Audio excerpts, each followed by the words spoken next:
Hello दोस्तों, स्वागत है आपका फिर से एक नए वीडियो में। मैं CSY स्वागत करता हूं आपके अपने YouTube channel study with CSY में। दोस्तों, आज है 8 दिसंबर 2024।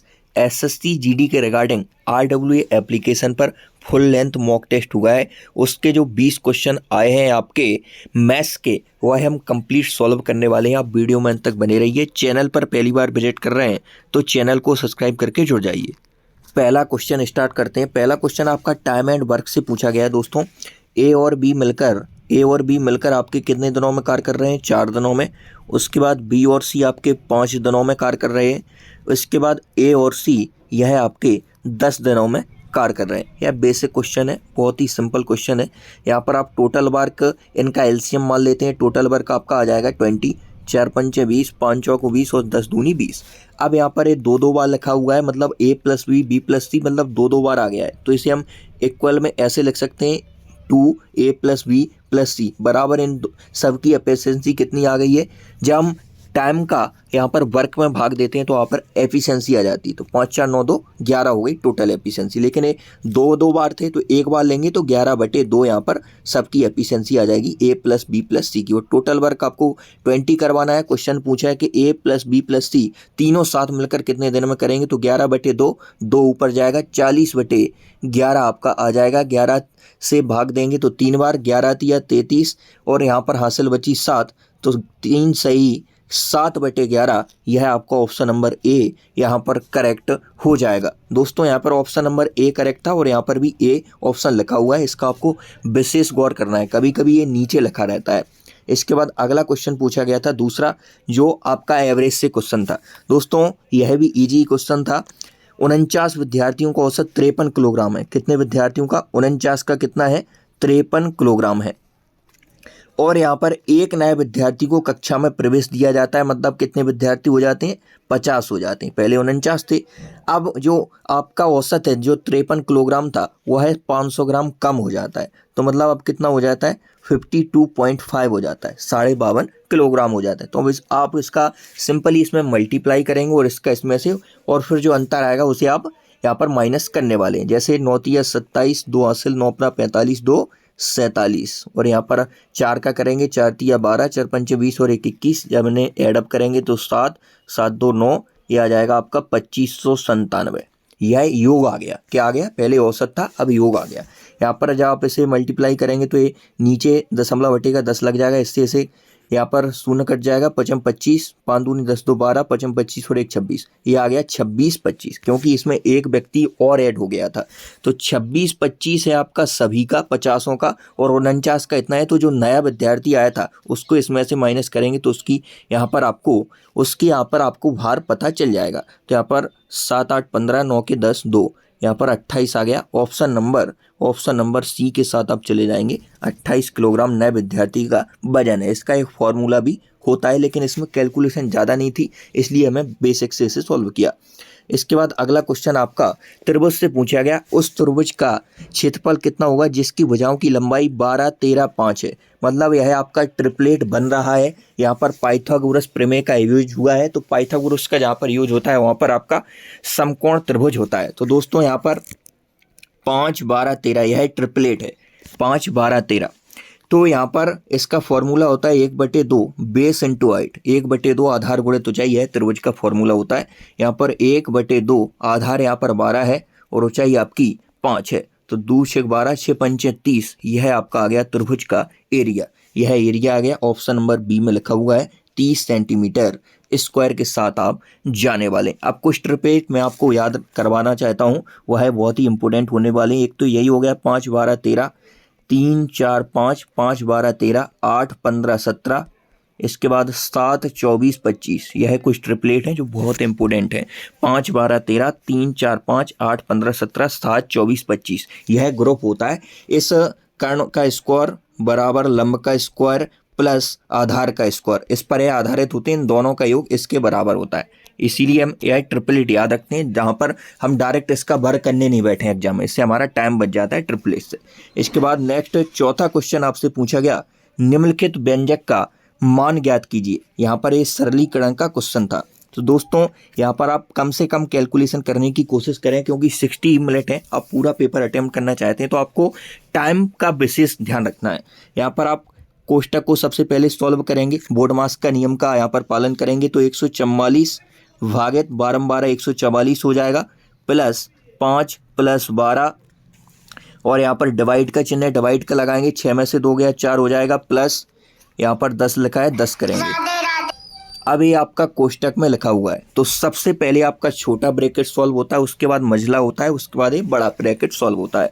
तो सबसे पहले हम इसमें डिवाइड सॉल्व करेंगे तो 144 से 144 कट गया, 1 आ जाएगा, प्लस यहाँ पर 4 का इसमें भाग देंगे तो 3 आ जाएगा, और 5 3 8 और 8 और 10 यहाँ पर 18 हो जाएगा। टोटल मिलाकर यह आपका यहाँ से यहाँ तक सॉल्व करने पर आपको कितना मिल रहा है, 19 मिल रहा है, 19 आ रहा है, और 103 पहले से ऑलरेडी है और माइनस 19 इसमें से हम करेंगे तो दोस्तों आपके हाथ में क्या लगने वाला है जब इसमें से आप इसे माइनस करेंगे, यह आपका 84 लगने वाला है, जो कि आपका ऑप्शन नंबर डी में था, तो 84 इसका आंसर आ जाएगा। इसके बाद 5 नंबर क्वेश्चन दोस्तों, यह आपका सरलीकरण से ही पूछा गया है, नंबर सिस्टम के अंतर्गत यह क्वेश्चन आता है, बार वाला क्वेश्चन, 0.16 पर बार है और इसमें प्लस है 0.15। आप आसानी से इसे प्लस करेंगे, 6 5 11 2 1 3 और 1 पर बार आ जाएगा, बार के नीचे बार, मतलब जो प्लस करेंगे आप इन दोनों को तो आपके हाथ में 0.31 लगने वाला है, 0.31 1 पर बार आ जाएगा,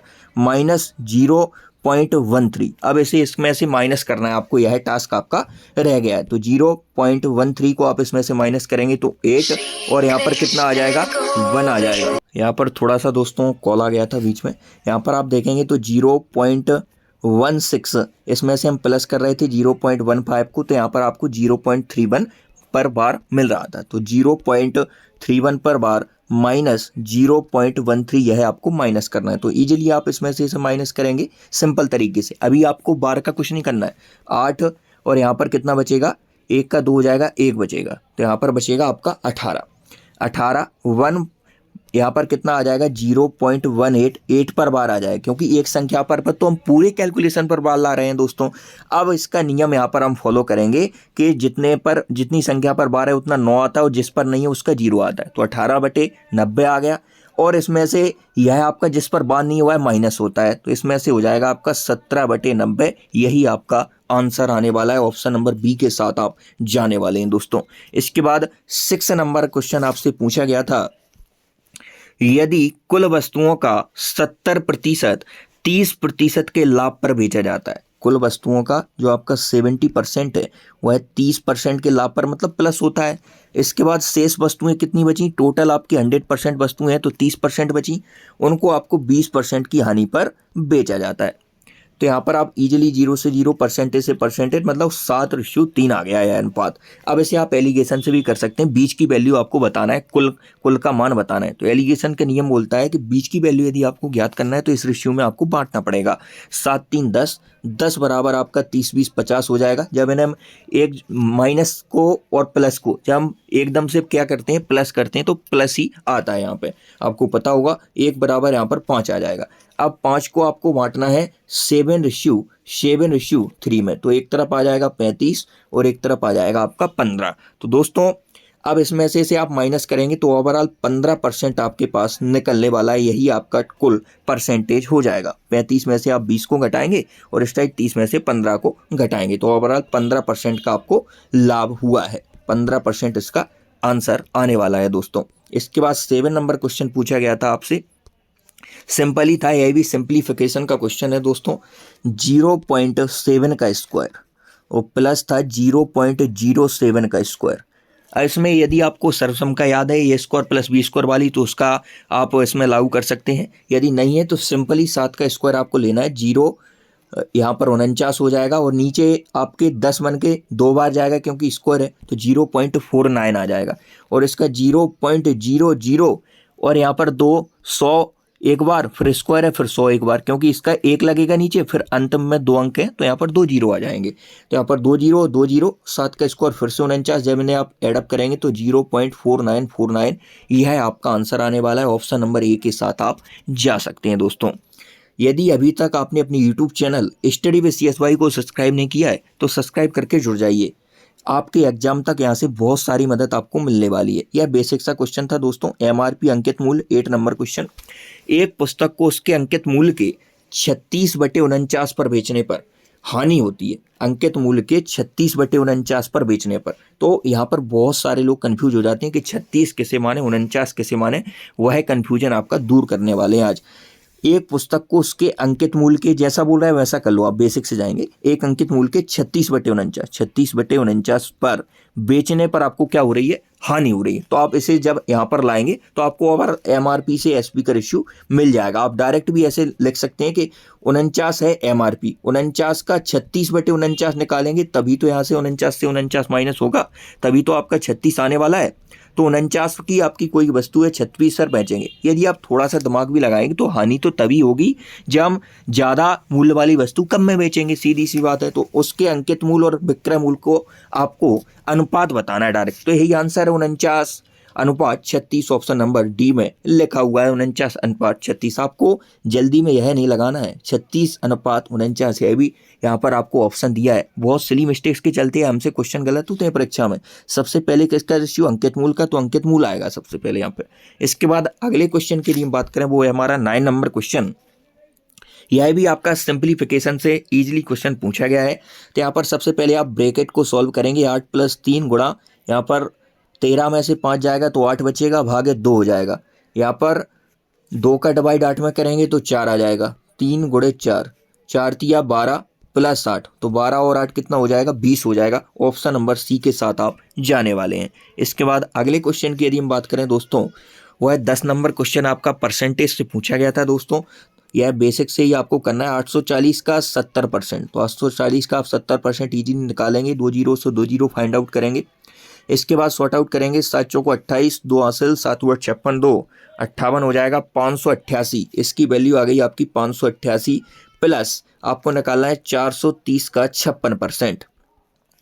430 का 56%, तो 0 से 0 चला जाएगा। अब इजीली इसका आप मल्टीप्लाई कर सकते हैं। 6 × 18, 6 चौको 24 और 1 25, 5 × 15, 5 चौको 20 और 21। यह आप जब ऐड करेंगे तो 5 × 5 = 10, 2 × 1 = 3 × 4, 24 0 8 आ रहा है और नीचे आपका 10 था, तो 240.8 यहाँ से आपको मिल गया, 240.8।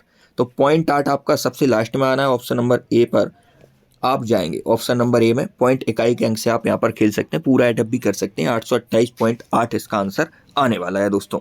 अभी तक आपने अपने YouTube channel study with CSY को सब्सक्राइब नहीं किया है तो सब्सक्राइब करके जुड़ जाएं। 360 मीटर लंबाई की एक ट्रेन 30 सेकंड में एक बिजली के खंभे को पार करती है। 15 सेकंड में विपरीत दिशा में चलने वाली समान लंबाई की दूसरी ट्रेन को पार करती है। तो दूसरी ट्रेन की आपको गति बताना है दोस्तों। तो यहाँ पर आप देखेंगे दोस्तों 360 मीटर की लंबाई, तो लंबाई जो ट्रेन की होती है, मैं दोस्तों आपको बता दूं कि वही लेंथ होती है, वही दूरी होती है। जो ट्रेन की लंबाई वही दूरी होती है दोस्तों।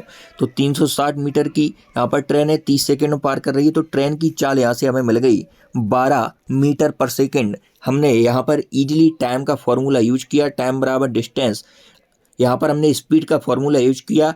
स्पीड बराबर डिस्टेंस अपॉन टाइम होता है। अब डिस्टेंस, क्योंकि लंबाई ही ट्रेन की डिस्टेंस होती है, तो डिस्टेंस 360 हो गया और 30 यहाँ पर आपका टाइम हो गया, तो 12 मीटर पर सेकंड यह आपकी ट्रेन की गति आ गई। अब यहाँ पर हमसे पूछ रहा है कि 15 सेकंड में विपरीत दिशा से चलने वाली समान लंबाई की दूसरी ट्रेन को पार करती है। तो दोस्तों समान लंबाई की दूसरी ट्रेन है, मतलब 360 की ही है।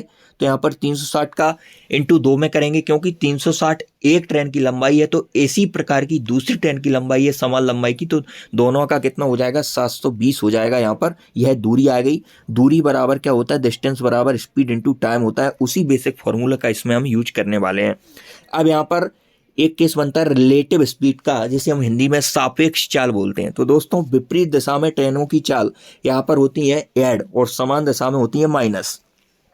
तो 12 तो पहली ट्रेन की चाल है, दूसरी की हमने x मान ली और यहाँ पर मल्टीप्लाई टाइम का करना है आपको। तो टाइम है 30 सेकंड। यहाँ से आप x की वैल्यू फाइंड आउट कर सकते हैं दोस्तों।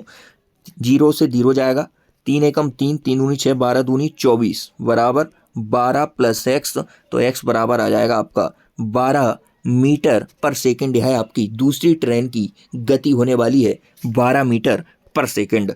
इसके बाद अगला क्वेश्चन आपसे साधारण ब्याज से पूछा गया था। 12 नंबर क्वेश्चन, एक व्यक्ति 12,000 रुपए की राशि उधार लेता है जो साधारण ब्याज पर 2 वर्ष में इतनी हो जाती है मतलब मिश्र धन है। यदि ब्याज की दर दोगुनी कर दी जाए तो राशि कितनी हो जाएगी? तो सबसे पहले आपका टास्क है इस क्वेश्चन में दर तक पहुंचना। रेट कैसे निकालना है दोस्तों? तो रेट का एक सिंपल फॉर्मूला होता है, रेट बराबर ब्याज गुणे 100 बटे मूलधन गुणे समय। यह आपका रेट का फॉर्मूला होता है दोस्तों।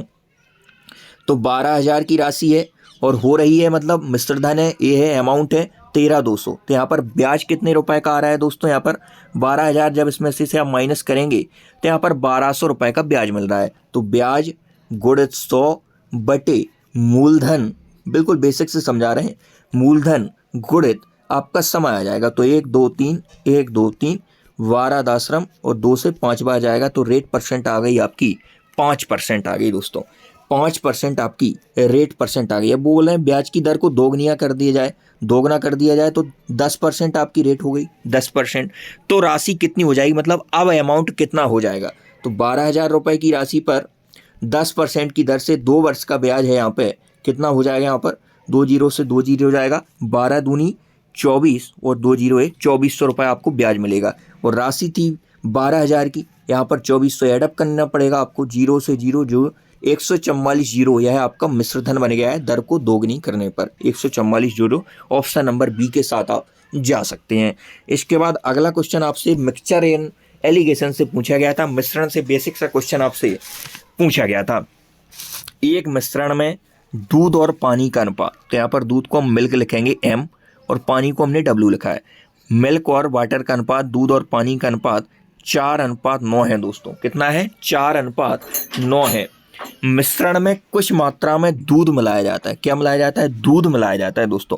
तो मिश्रण वाले केस में जो चीज़ मिलाई जाती है उसको छोड़कर हमें दूसरी चीज़ को इक्वल करना पड़ता है, बराबर करना पड़ता है।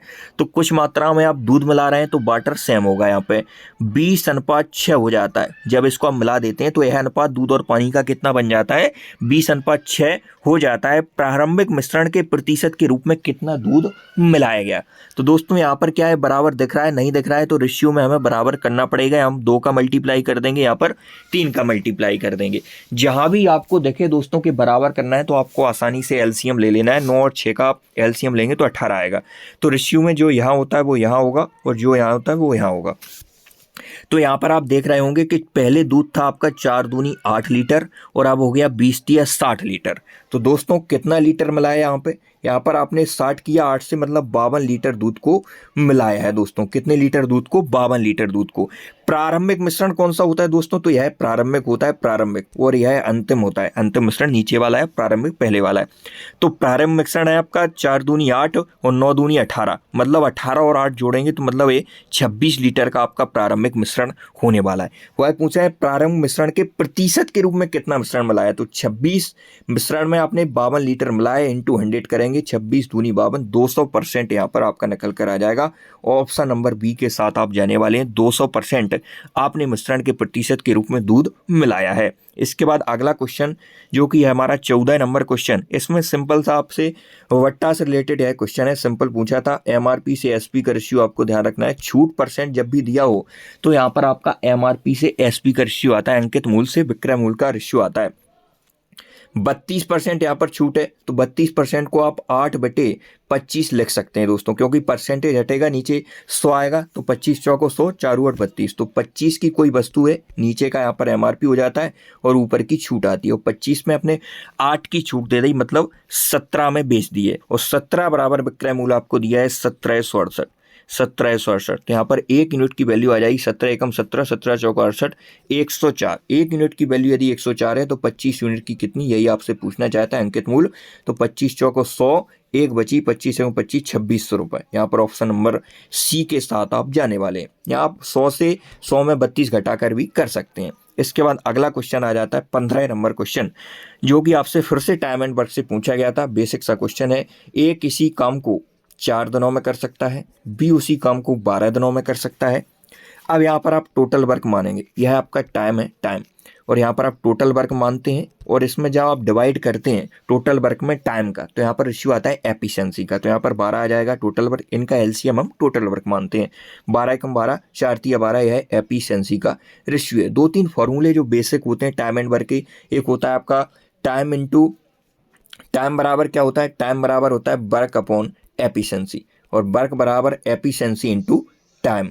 यदि आपको यहाँ पर ज्ञात करना है एफिशिएंसी तो वर्क अपॉन टाइम, यह 3 बेसिक फॉर्मूले टाइम एंड वर्क में यूज किए जाते हैं। तो काम का कितना अंश शेष रह जाएगा यदि वे 2 दिन तक काम करते हैं। हमने पहले एक स्टेप उठाया, आप क्वेश्चन को स्टेप में सॉल्व किया करें। ए किसी काम को 4 दिनों में, बी 12 दिनों में, तो यहाँ से हमने इतना सॉल्व किया है। इसके बाद यदि वे 2 दिन तक एक साथ कार्य करते हैं, 2 दिन तक उन्होंने ए और बी ने साथ काम किया, 2 दिन तक काम किया है उन्होंने, तो हमने 4 और 12 का एलसीएम कितना माना था, 12, 4 तिया 12, 12 कम 12 4 तिया 12, मतलब 3 और 1 4, 4 की एफिशिएंसी से 2 दिन में 8 काम कर दिया।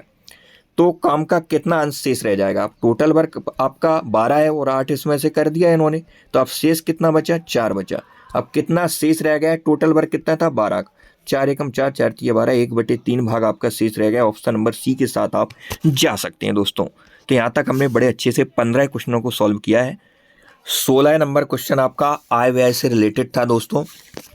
यदि परिवार की आय और व्यय का अनुपात, आय और व्यय का अनुपात इसमें दिया था आपको 27:22, और यहाँ पर यदि परिवार का व्यय आपको दिया है 49,940, 49,940 यह परिवार का व्यय दिया है, तो यह व्यय मतलब 22 यूनिट की वैल्यू आपको दी थी 49,940, तो 1 यूनिट की वैल्यू आप यहाँ से फाइंड आउट करेंगे। 22 दूनी 44, डायरेक्ट आपको 22 का भाग देना है दोस्तों, 2 से नहीं काटना, उसमें टाइम कंज्यूम होता है। 22 दूनी 44, तो कितने बचे यहाँ पर, 5 बचे। फिर 22 से आप देंगे तो 22 दूनी 44, फिर से यहाँ पर कितने बच गए हैं, फिर से यहाँ पर 5 और 1 154, तो 22 सत्ते 154 होता है, 227 1 यूनिट की वैल्यू आ गई। उस राशि की बचत क्या होगी, तो उस परिवार की बचत क्या होगी, तो बचत का फॉर्मूला होता है आय माइनस व्यय, यह आपकी सेविंग होती है, बचत होती है। बचत का बेसिक फॉर्मूला होता है आय माइनस व्यय, इनकम माइनस एक्सपेंडिचर, यह सेविंग का फॉर्मूला है दोस्तों आपका। तो 1 यूनिट की वैल्यू यदि 227 है तो आप इसमें से माइनस करेंगे तो यह आपका 22 में से 27 आएगा, 5 बचेगा, तो 5 7 35, 3 हासिल, 5 दून 10 3 13, 5 दून 10 और 1 11, 1135 आपकी बचत आने वाली है दोस्तों। कितनी आ जाएगी बचत, 1135 आ जाएगी, यह आपकी बचत हो जाएगी। ऑप्शन नंबर सी के साथ आप जाने वाले हैं, 1135 जीरो के साथ आप चले जाएंगे। इसके बाद अगला क्वेश्चन 17 नंबर क्वेश्चन पूछा था आपसे, यह भी साधारण ब्याज से क्वेश्चन रिलेटेड था। किसी धनराशि पर 20 वर्षों के लिए प्राप्त साधारण ब्याज उस धनराशि का 3/5 है। अब यहीं पर बहुत सारे स्टूडेंट कंफ्यूज हो जाते हैं कि 3 किसे माने और 5 किसे माने। तो उस धनराशि का 3/5 है, उस धनराशि मतलब पी, मूलधन का 3/5 है साधारण ब्याज, यही तो बोल रहा है आपसे एसआई। तो इस प्रकार से आपको लिख लेना है, बेसिक से चलेंगे। 3P5 और एसआई, तो एसआई का इस तरफ गुणा होगा तो 5SI, 3P बराबर 5SI, तो P अपॉन SI ब्याज आ जाएगा आपका 5/3, मतलब ओवरऑल मूलधन आपका 5 है और SI आपका 3 है। इस बेसिक फंडे से आप यहाँ तक पहुँच सकते हैं, मतलब मूलधन आपका कितना है 5 है और ब्याज है आपका 3 है। वार्षिक ब्याज दर कितनी है, तो दर का फॉर्मूला अभी हमने डिस्कस किया था, दर बराबर ब्याज गुणे 100 बटे मूलधन गुणे समय। तो ब्याज कितना है 3 है, दर बराबर ब्याज गुणे 100 बटे मूलधन 5 है गुणे समय 20, 20 पंचे 100, 5 से 5 3% आपकी दर आ जाएगी। ऑप्शन नंबर सी के साथ आप चले जाएंगे दोस्तों। 18 नंबर क्वेश्चन की यदि हम बात करें तो अजय 18 संतरे 90 रुपए में खरीदता है और 15 संतरे 105 रुपए में बेचता है, तो उसके लाभ का प्रतिशत क्या है। तो दोस्तों यहाँ पर आप सीपी से एसपी का रेशियो निकालना सबसे बड़ा टास्क होता है प्रॉफिट लॉस वाले चैप्टर में। सीपी मतलब होता है कॉस्ट प्राइस, इसे हम हिंदी में बोलेंगे क्रय मूल्य, जिस मूल्य पर हम वस्तु खरीदते हैं। एसपी मतलब सेलिंग प्राइस, जिस मूल्य पर हम वस्तु बेचते हैं। तो ऐसे केस में आपको ऊपर रुपया लेना है और नीचे मात्रा लेना है, ऊपर रुपया नीचे मात्रा लेते हैं ऐसे केस में। तो ऊपर 90 आ जाएगा, नीचे मात्रा 18 आ जाएगा, बराबर में 15 है, 105 में तो 105 बटे 15 आ जाएगा। तो 18 पंचे 90, 15 सत्ते 105। अब जो बराबर वाला जब रेशियो हम चेंज करते हैं तो रेशियो पलट जाता है आपका। कैसा हो जाता है दोस्तों, रेशियो आपका पलट जाता है। तो 5 से 7 यह आपका आ जाएगा, किसका रेशियो आ जाएगा, लाभ का। यह CP से SP का रेशियो आ जाएगा। कितने का लाभ है, 2 का लाभ है, 5 के रिस्पेक्ट में 5 दूनी 10, 20 दूनी 40%। ऑप्शन नंबर डी के साथ आप जा सकते हैं। मतलब 18 रुपये में 90 रुपये में 18 संतरे हैं, तो 1 रुपये में कितना आ जाएगा, 5 संतरे आ जाएंगे, सीधी सी बात। और 105 संतरे बेचे आपने, 15 संतरे 105 रुपये में बेचे, तो 1 संतरा बेचा 7 रुपये में, तो 1 पर आपको खिलना है। तो यहाँ से आपका 5 से 7 यह CP से SP का रेशियो आ जाता है। 19 नंबर क्वेश्चन की यदि हम बात करें तो यह एवरेज से पूछा गया क्वेश्चन है। 37 कर्मचारियों की औसत आय आपकी के रुपये है। यदि प्रबंधन की आय भी शामिल कर ली जाए तो औसत आय 21,000 रुपये हो जाती है। यदि प्रबंधक की आय 635 रुपये है तो के का मान ज्ञात कीजिए। तो दोस्तों 37 कर्मचारियों की आय के है, तो 37 के आपका योग हो जाएगा, 37 के आपका योग हो जाएगा। इसके बाद प्लस इसमें प्रबंधन की आय यहाँ पर नीचे दीजिए, एक स्टेप हटाकर उन्होंने क्वेश्चन को लिखा है 635 है प्रबंधक की आय। अब 37 व्यक्ति तो वो थे पहले वाले, लेकिन एक प्रबंधक और जोड़ दिया तो व्यक्तियों की संख्या होगी 38 और टोटल एवरेज है यहाँ पर 21,000। इस प्रकार का आपका फॉर्मेट है बनने वाला है। ये बेसिक एवरेज का फॉर्मूला होता है।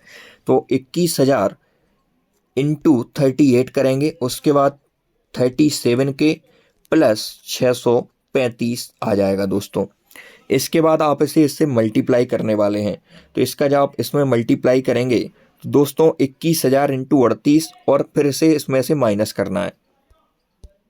तो दोस्तों आपका टास्क रह गया है केवल इस क्वेश्चन में आप कैलकुलेशन करना है। 21,000 मल्टीप्लाई 38 जब आप करेंगे तो 798 798 पर आप पहुंच जाएंगे। इसके बाद आपका ये 37 के चल रहा था ऑलरेडी और प्लस में था आपका 635। जब इसका आप इसे ले जाएंगे इस साइड तो इसमें से घटेगा 635, इसमें से जब माइनस होगा तो दोस्तों आपके हाथ में लगेगा 737965 737965 और यहाँ पर इक्वल टू में 37 के, मतलब 37 का डिवाइड आपको इसमें करना है। तो 37 एकम 37 दूनी 74 होता है। तो एक से शुरुआत हो रही है, जिस ऑप्शन की वही आंसर। ऑप्शन नंबर बी में आप चले जाएंगे। ऑप्शन नंबर डी भी 1 से शुरुआत नहीं थी। तो इस प्रकार आपको क्वेश्चनों में टाइम भी बचाना है। अब पहुँच चुके हैं हम आज के अंतिम क्वेश्चन पर दोस्तों। यह भी आपका ट्रेन से रिलेटेड क्वेश्चन है। 900 मीटर लंबी रेलगाड़ी विपरीत दिशा में चल रहे व्यक्ति को 30 सेकंड में पार करती है। यदि रेलगाड़ी की चाल व्यक्ति की चाल की 5 गुना है तो रेलगाड़ी की चाल कितनी है दोस्तों। कुछ जो टाइम डिस्टेंस स्पीड से रिलेटेड कंसेप्ट है उनको हम डिस्कस करते हैं यहाँ पे। यदि आपकी जो सापेक्ष चाल वाला एक कॉन्सेप्ट बनता है जिसे हम इंग्लिश में रिलेटिव स्पीड बोलते हैं दोस्तों। यदि विपरीत दिशा में चालों का केस आ रहा है तो आपका S1 प्लस S2 होता है, मतलब जुड़ती हैं चालें। और यही समान दिशा में आता है तो चालें घटती हैं, S1 माइनस S2 होता है दोस्तों। और एक यूनिट वाला बहुत फंडा इसमें यूज होता है किलोमीटर प्रति घंटा को यदि आप मीटर पर सेकंड में बदलते हैं दोस्तों तो 5/18 का मल्टीप्लाई करना पड़ता है। और मीटर पर सेकंड को जब आप किलोमीटर प्रति घंटा में बदलते हैं तो 18/5 का मल्टीप्लाई करना पड़ता है दोस्तों। अब इसको याद कैसे रखेंगे, तो छोटी यूनिट है मीटर पर सेकंड, तो आपको छोटे से गुणा करना है, मतलब 5 से 5/18। और मीटर पर सेकंड को किलोमीटर प्रति घंटा में बदलना है तो बड़ी यूनिट है किलोमीटर प्रति घंटा, तो बड़े से गुणा करेंगे 18/5 से। इस सिंपल ट्रिक से आप याद रख सकते हैं। अब बढ़ते हैं अपने क्वेश्चन की ओर। जैसा कि हमने पिछले क्वेश्चन में डिस्कस किया था कि जो ट्रेन की लेंथ होती है वही डिस्टेंस होती है दोस्तों। तो यहाँ पर रेलगाड़ी की चाल, तो मतलब ट्रेन की चाल T लिखेंगे हम, व्यक्ति की चाल को हम M लिख रहे हैं। तो यहाँ पर यदि रेलगाड़ी की चाल व्यक्ति की चाल का 5 गुना है, मतलब यदि व्यक्ति की चाल x है तो ट्रेन की चाल 5x है। यहाँ तक की बात समझ में आई, यहाँ से मैंने क्वेश्चन को उठाया है। इसके बाद रेलगाड़ी की चाल कितनी है, तो डिस्टेंस बराबर स्पीड एंड टाइम, यह आपका बेसिक सा फॉर्मूला यहाँ पर यूज होगा। डिस्टेंस बराबर स्पीड इंटू टाइम। तो यहाँ पर दोस्तों हम बात करें तो 900 मीटर लंबी मतलब लंबाई मतलब डिस्टेंस, 900 मीटर लंबी एक रेलगाड़ी विपरीत दिशा में चल रहे व्यक्ति को कितने सेकंड में पार कर रही है, 30 सेकंड में पार कर रही है। अब यहाँ पर विपरीत दिशा है तो विपरीत दिशा में चालें क्या होती है, रिलेटिव स्पीड जुड़ती है, तो 5x और x जुड़ेगा तो 6x हो जाएगा। मल्टीप्लाई यहाँ पर हम टाइम का करते हैं, टाइम 30 सेकंड है और यहाँ पर जब इक्वल टू में रहता है तो इस प्रकार हम इसे यहीं पर सॉर्ट आउट कर सकते हैं। तो 30 बराबर 6x, x बराबर आपका 5 आ जाएगा। यह x की वैल्यू आई है दोस्तों। रेलगाड़ी की चाल पूछी है, रेलगाड़ी की चाल हमने 5x मानी थी, तो 5x की वैल्यू यहाँ पर पुटअप करेंगे तो 25 आ जाएगा। लेकिन 25 आपको एक भी ऑप्शन में नहीं दिखेगा, क्योंकि उसने बोला है रेलगाड़ी की चाल कितनी है, ऑप्शन है किलोमीटर प्रति घंटा में, तो आपको आंसर देना है किलोमीटर प्रति घंटा में। और किलोमीटर प्रति घंटा में जब मीटर पर सेकंड को बदलते हैं तो 18/5 का मल्टीप्लाई करते हैं, 18 पचम 25 और 18 पंचे 90, 90 किलोमीटर प्रति घंटा। यह है आपकी चाल आ गई है किलोमीटर प्रति घंटा में। ऑप्शन नंबर बी के साथ आप जाने वाले हैं। तो आज के लिए इतना ही, मिलते हैं नेक्स्ट वीडियो, तब तक के लिए जय हिंद। चैनल को सब्सक्राइब करके जुड़ जाइए।